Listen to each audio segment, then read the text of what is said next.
Ahora le damos el paso al magíster Fernando Andrade de la Corporación Universitaria Minuto de Dios de Colombia.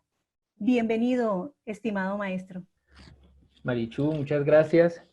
Venga, yo me acomodo acá primero. Compartir pantalla. Voy a hacer el mismo ejercicio que mi colega anterior para ver si es exitosa la pantalla. Entonces, ¿sí me podrían confirmar si están viendo en este momento el inicio de la presentación? Sí, perfecto. Perfecto. Excelente. Listo, bueno. Bueno, muchas gracias por la invitación a la profe Sandra, a la profe María de Jesús, a Aldo. Yo soy Fernando Andrade Sánchez, soy docente e investigador de la Corporación Universitaria Minuto de Dios, orgullosamente colombiano. Yo les voy a hablar el día de hoy sobre una experiencia investigativa que es un laboratorio didáctico de buenas prácticas en educación inclusiva, pero no quería iniciar mi ponencia con ese título. Creo que ese es un nombre que me tiene orgulloso porque ya somos marca y es signo distintivo, pero creo que la intención la quiero posicionar en otra perspectiva y es en esta. Y si dejamos de hablar tanto y pasamos a la acción, un desafío para la educación inclusiva. Muy en línea con lo que hablaba el doctor Rolando y también los anteriores conferenciantes, yo también creo que hemos dicho mucho y todavía no hemos hecho tanto, ¿sí? Y es uno de los retos a los que nos llama el ejercicio de soñar. Sí, bueno, muy bonito todo eso, que todos tenemos que un espacio en este mundo, un espacio para ser nosotros sin ser otros, sin jugar a ser otros. Cuando uno habla de la inclusión, por ejemplo, y la piensa en clave matemática, que era un ejercicio de hace algunos años que hacía, eh, pues la inclusión en términos matemáticos, A se incluye en B, si y solo si A comparte los mismos elementos de B. Eso es la inclusión entre conjuntos. O sea que hay que ser iguales. O la otra peor, más escalofriante, es pensar que el único conjunto que puede ser incluido en cualquiera sin ningún problema es el conjunto vacío. O sea, renunciemos a identidad, renunciemos a lo propio, a lo que nos identifica, a lo que nos hace ser únicos para poder estar con los demás, ¿no? Ya hemos hablado muchísimo de esto, creo que gracias a las pujas comunitarias, a las investigativas, a las académicas. Hemos avanzado mucho en los discursos y son bellos y son muy adecuados además, pero el paso a la práctica es lo que ha motivado mi investigación ya hace 2 años y en lo que me estoy ocupando ahorita, más en el hacer práctico. Entonces les vengo a comentar esa experiencia y a compartir. Esto es un compartir básicamente. Entonces ahí sigo, espero que se esté viendo.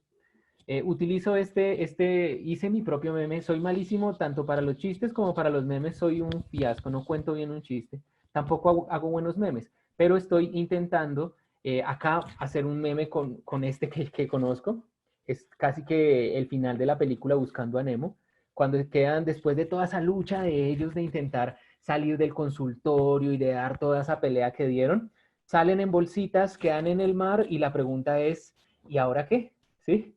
¿Y ahora qué? Esa es la pregunta que pongo yo ahí haciendo disque mi meme. ¿Cuándo debemos aplicar nuestro discurso? ¿Y ahora qué? En términos, acá en Colombia tenemos un avance en términos legales muy significativo, muy significativo. Si uno empezara a comparar otras latitudes, creo que somos de los países que a nivel legal, constitucional y demás, en términos de los decretos, de las leyes, de los acuerdos, somos muy robustos en ello, pero vuelve y juega. Ya tenemos la ley. ¿Y ahora qué? Bueno, pues mi apuesta es ahí, a esa pregunta. No al si la educación inclusiva es o no posible, la tomo como una realidad sí o sí, innegable. Me pongo en el ejercicio de listo, todo eso tan bonito, ¿cómo lo llevo a la práctica? Entonces, por eso les traigo aquí a los pescaditos de Buscando a Nemo. Y todavía yo estoy en una de las bolsitas, no crean. Intentando salir de la bolsita estoy. Cuando debemos aplicar el discurso, nos enfrentamos a algunos pesos muy fuertes cuando nos toca pasar a la acción. Uno de ellos, por ejemplo, es esa distancia formativa que aún hablo por los contextos que conozco, aún hay cierta distancia entre la forma como cultivan al profesional en educación, por ejemplo, y la realidad propiamente dicha de la diversidad en el aula. Tanto así que todavía hay tesistas y todavía hay apuestas casi que defendiendo aún esos valores que de pronto en su momento eran muy defendibles, pero aún creyendo que los niños se desarrollan, como Saint Piaget dijo, en etapas, y que nosotros estamos en celdas y como en estructuras que una va después de la otra. Son asuntos que ya han madurado en algunas apuestas educativas, pero que siguen haciendo curso en la academia. Y uno sigue encontrándose con personas que les pasa lo mismo que le pasó a uno seguramente, que uno llega al aula y uno dice, y a mí, y de esto cuando me lo enseñaron, esto cuando me lo dijeron, de esto no me hablaron.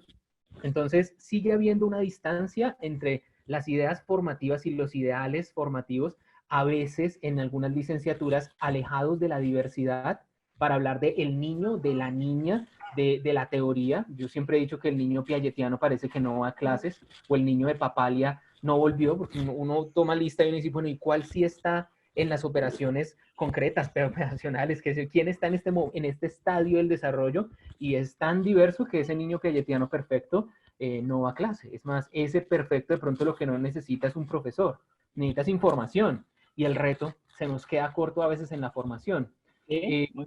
Y hay una necesidad de encuentro de identidades profesionales que lo abordaré en la discusión de esto que les comparto.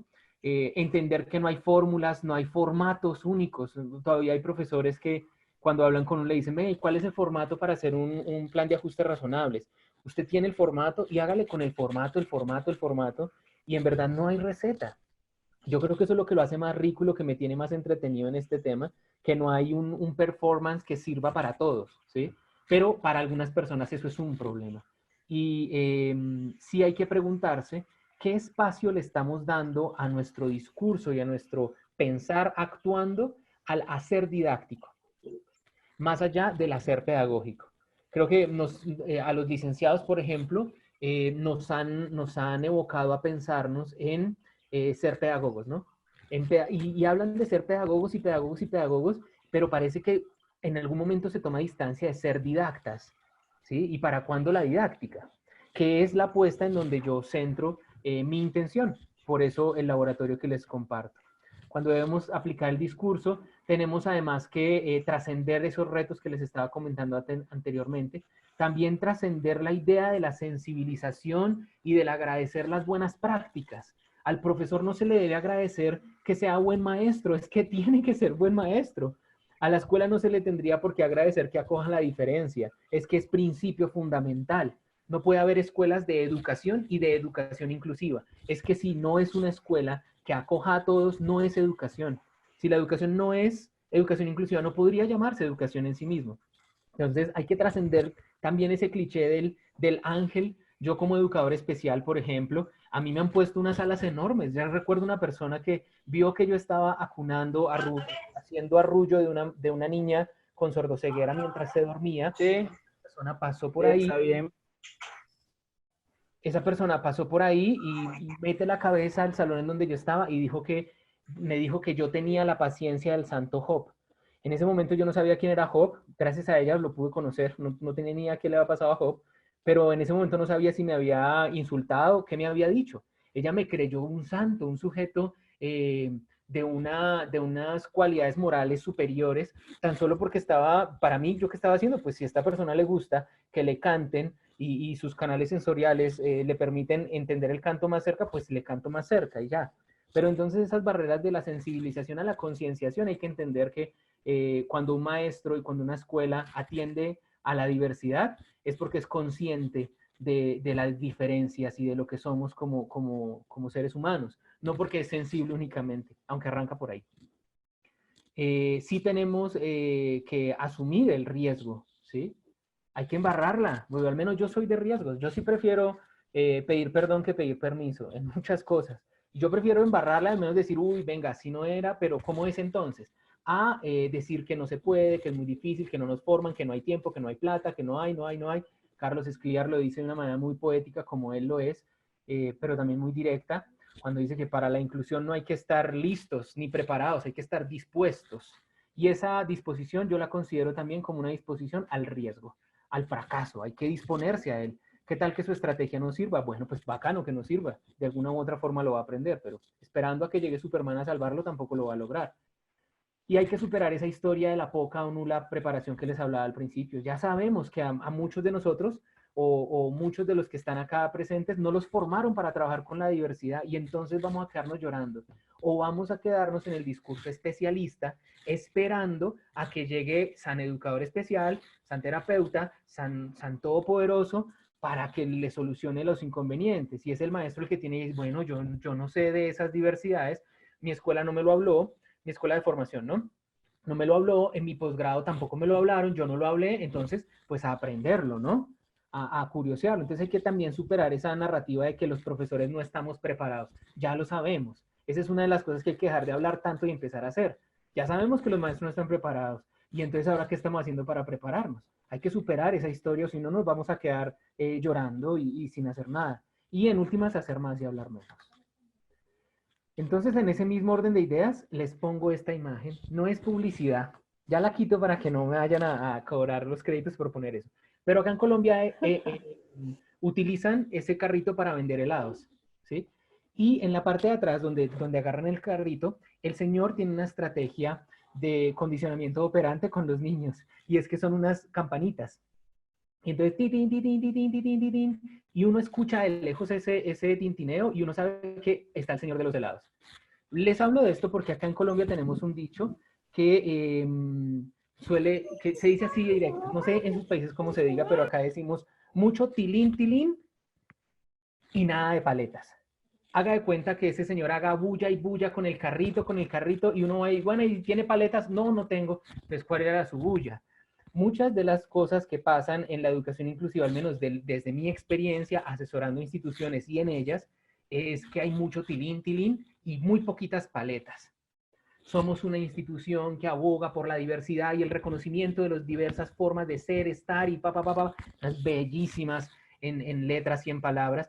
Va uno a ver las acciones y no encuentra ese reflejo, y peor aún en la evaluación. Todo discurso inclusivo, ¡pum!, lo cortan en la evaluación, como esa profesora que me enseñó a mí sobre constructivismo, y la evaluación, el parcial, fue de selección múltiple y única respuesta. Yo respondiendo el constructivismo con A, B, C y D. De perfecto, bueno. Y así, según cuentas, aprendí yo de constructivismo. Vamos a hablar del laboratorio en esa misma idea de pensar en un escenario de pensamiento-acción que nos permita el riesgo, generar al menos un error, ¿sí? Al menos haga un daño, pero haga algo. En términos de quién innova y dónde innova, también hay una distancia que suele ser equivocada. Se creen, por ejemplo, algunos maestros que para innovar en estos campos hay que ser expertísimo en ciegos, en sordos, en etnicidad, en diversidades, y como que yo no soy, y ya tenemos un bagaje intercultural, un bagaje de contacto con el otro de la propia vida. Lo que pasa es que creemos que necesitamos un cartón que nos avale para poder hablar de ella, y la experiencia diversa la tenemos desde siempre. ¿Quién innova? El que desea innovar. ¿Y dónde innova? Entonces yo necesito, para crear una mediación didáctica adecuada, el laboratorio espacial, mejor dicho, la máquina de plasma, la fusión de no sé qué cosa. Y ese es uno de los imaginarios de laboratorio que busqué tensionar en la investigación, que se está acabando en este momento, cierra ahorita en diciembre. Frente a quién innova y dónde innova. ¿Quién innova? Innova una mujer, innova un hombre, innova un niño, pero en este caso innovan padres de familia. La investigación que les comparto el día de hoy, el laboratorio didáctico, está pensado en primera instancia, en este primer momento, para fortalecer la labor de los padres de hijos con discapacidad. Ese término es muy complejo a veces de entender, pero para mí a veces también es muy sencillo, ¿sí? Discapacidad, en este caso, lo entendemos desde una rebeldía ortográfica que es fundante en el laboratorio, más adelante se las voy a compartir. No la entendemos únicamente desde los diagnósticos clínicos, ni como un asunto clínico, ¿sí?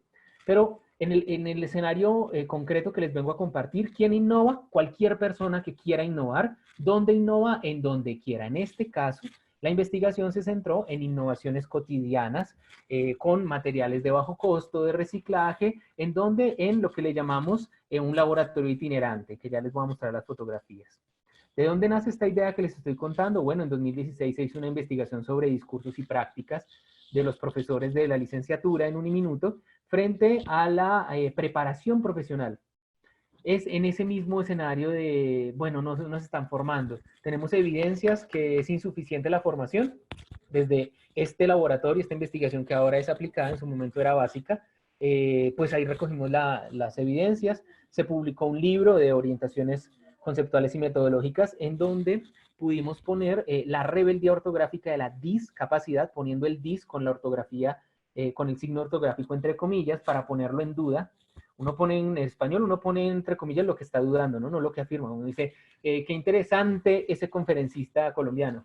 Si lo pone entre comillas, lo está poniendo en duda. Dis lo ponemos en duda seguido de capacidad, así escrito como lo ven ustedes, donde dice informe de investigación al final, con C mayúscula, porque atiende a la misma ortografía de los nombres propios, de los sujetos a los que estamos mencionando. Cuando decimos discapacidad nunca hablamos de cosas, hablamos de realidades, de subjetividades puestas en juego. Entonces, siempre detrás de esa palabra hay una persona. Entonces la escribimos así. ¿Por qué? Yo no sé si se entiende en los demás países, pero porque se nos da la gana escribirlo así. Porque podemos. Porque podemos y podemos pensarlo de manera diferente y escribirlo también de manera diferente. Y producir de manera diferente. En términos generales les muestro, por ejemplo, que producto de esa investigación dijimos, bueno, la cuestión a veces sí es de recursos. Y en términos de recursos, el laboratorio didáctico que ya les voy a presentar inició como eso. Esa caja es Made in Andrade. Eso es un diseño muy criollo mío para poder meter los materiales necesarios para formar en técnicas y en metodologías para la atención a la diversidad en clave de lo del libro, pero que fuera itinerante. Que no fuera un salón, sino que yo pudiera llevarlo de un lugar a otro, que me pudiera... que me permitiera el desplazamiento. Entonces pesa 1 tonelada. Le han dicho en la universidad, le han dicho la caja fuerte, el carrito sanduchero, el carrito de helados. Se han burlado de él muchas veces, pero ha servido de mucho. En términos físicos, así se materializó esa investigación. Produce una nueva ruta, una nueva ruta formativa, y es pensar en el laboratorio didáctico de buenas prácticas en educación inclusiva como un escenario posible. Un escenario que nos hace preguntar, en los programas no hay cómo meter nuevas materias, porque si uno no dice, ay, pongamos, y tampoco el hecho es meter materias por meterlas. Tiene que ser transversal el ejercicio de pensar en la diversidad. Entonces lo que pensamos fue, en esta investigación aplicada, financiada por la universidad, pues empezar a fortalecer las capacidades de enseñanza y acompañamiento de docentes y padres de familia. ¿Y por qué trabajamos con padres? En este caso trabajamos con padres porque es un grupo humano con el que casi no se trabaja y al que se le exige mucho, del que se espera mucho y sujetos que son vitales para un buen proceso educativo y de toda índole. Entonces decíamos, bueno, hay una situación que siempre suele ocurrir, y lo digo en experiencia profesional, que por ejemplo en junio uno despide al papá y al niño y le dice, bueno, listo, Fernandito, que te vaya bien, listo, señora, Llegan después de vacaciones y el sujeto retrocede en casa, antes controlaba su interés y ahora ya dejó de hacerlo, y pasan muchas cosas y casi que el papá se siente culpable y dice, venga, ¿yo qué pude haber hecho? La pregunta también es, maestro, ¿usted qué herramientas le dio a ese papá para que pudiera acompañar al hijo de la mejor manera? ¿Usted conoce esas herramientas? La puja ahorita del laboratorio es esa, construir esas posibilidades para que los maestros puedan trabajar con padres de manera efectiva, pero para que los padres también puedan de manera autónoma acceder a ese tipo de información y generar buenas prácticas. Participaron 25 padres de familia, también estudiantes haciendo prácticas investigativas en el laboratorio, 9 organizaciones, 3 de ellas internacionales, en lo que ya más adelante les voy a decir en qué. Les presento el Laboratorio Didáctico de Buenas Prácticas en Educación Inclusiva, LABDI. En este momento ya es signo distintivo, reconocida por la Superintendencia de Industria y Comercio como signo distintivo. Quiere decir que como marca ya podemos empezar a soñarnos en hacer que el laboratorio esté en otros lugares. Ahora, el laboratorio de esta investigación también ha tensionado mucho la idea típica del laboratorio, la convencional, aquel lugar en donde todo se controla, en donde hay prácticas de casi que de asepsia, de no contaminación. Este es un laboratorio como esa imagen. Tenemos un pincel en vez de un microscopio, no tenemos circuitos, tenemos personas adentro, no tenemos estructuras, tenemos un andamiaje que vamos construyendo entre todos, y el laboratorio es un escenario para eso, para pensar soluciones, para pensar cómo podemos apostarle al asunto de la didáctica. ¿Qué hemos hecho y cómo lo hacemos? Tenemos un seminario permanente en discapacidad. Ya hemos hecho 8 webinars en la materia. Hacemos clases sincrónicas de braille, braille online, para que vean ustedes, braille para videntes. Hacemos y nos da unos resultados muy interesantes. Trabajamos el braille por coordenadas y hemos realizado prácticas de escritura en regletas no convencionales, construyendo nuestras propias regletas y nuestros propios materiales desde casa. Y a través del seminario permanente ya hemos podido capacitar a más de 250 personas en asuntos relacionados con la didáctica. No tanto con la técnica, sino cómo puedo hacer que eso llegue al aula. Es nuestra apuesta en este momento. Estos son nuestros laboratorios. Yo soy muy chicanero cuando digo que el laboratorio ha llegado a tener más de 12 sedes y creen que quién sabe qué edificio es. Pero son las sedes en donde es itinerante. Es el rastrojero que hicimos acá, de pronto desde donde viene mi familia. Ese rastrojero de cosas que tienen por allá que otros botan, nosotros las reutilizamos y generamos con ellas materiales didácticos.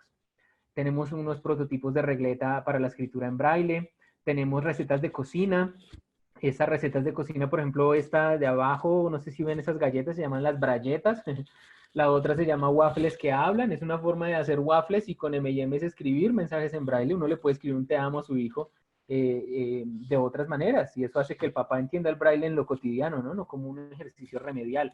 También atendemos asuntos de satisfactores básicos y de secuenciación de actividades y demás. ¿En dónde están esos materiales?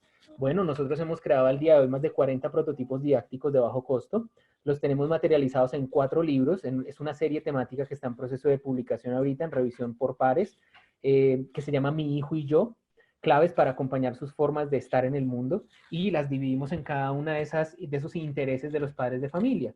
Dentro del proyecto editorial hay un escenario para formar al padre en un discurso que posicione la capacidad por sobre la discapacidad clínica que siempre le ponen primero al papá. Después un escenario de redes y de amplitud de trabajos de otros padres y de otros colectivos, también sinopsis de películas y demás. La idea es formar al padre con estos materiales. Un tercer capítulo en cada uno de esos libros en donde hay relatos verídicos de padres de familia que dialogan cómo han superado los azares de la vida y las cosas que les han pasado a puro invento, a pura iniciativa de los propios padres.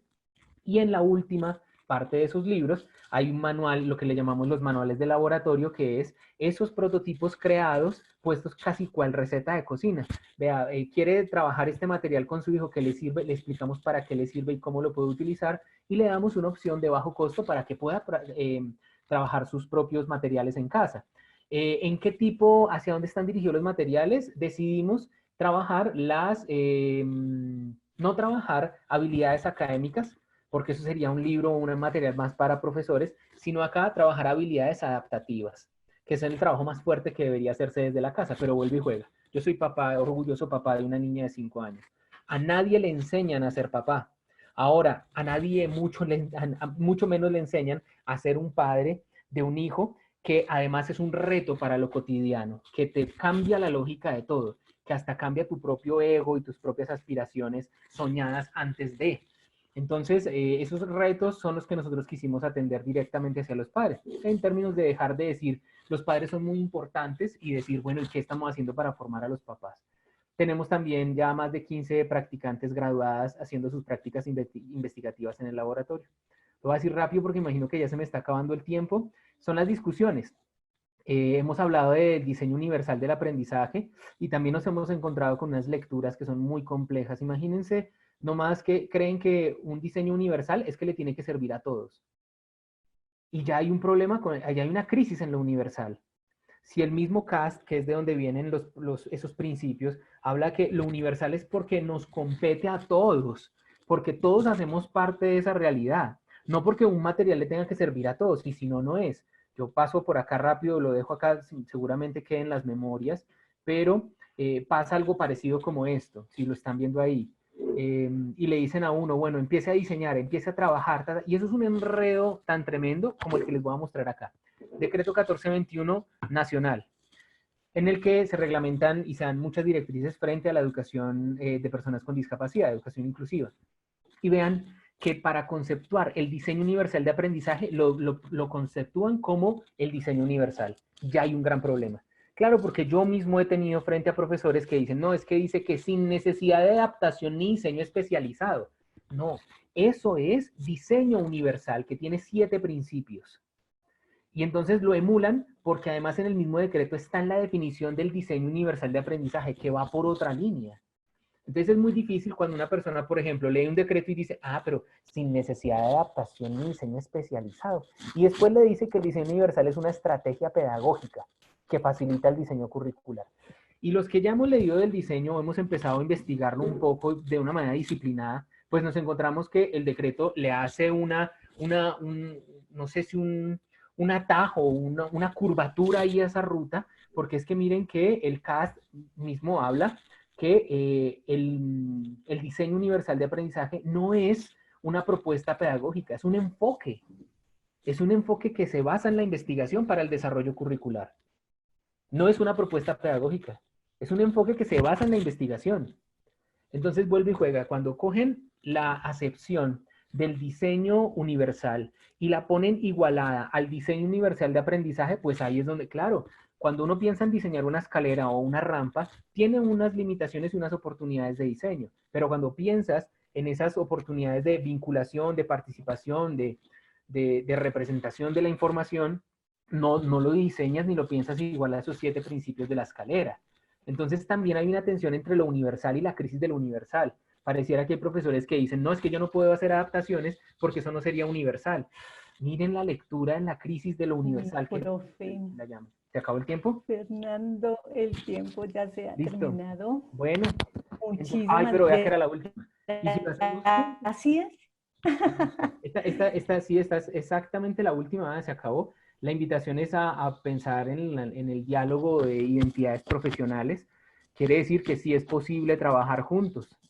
Sí es posible trabajar juntos, lo que pasa es que hay que hacerlo, ¿sí? Y hay que pensar en ese contacto de identidades profesionales para lograrlo. Esta es la experiencia, mi contacto, y muchas gracias por la paciencia del tiempo.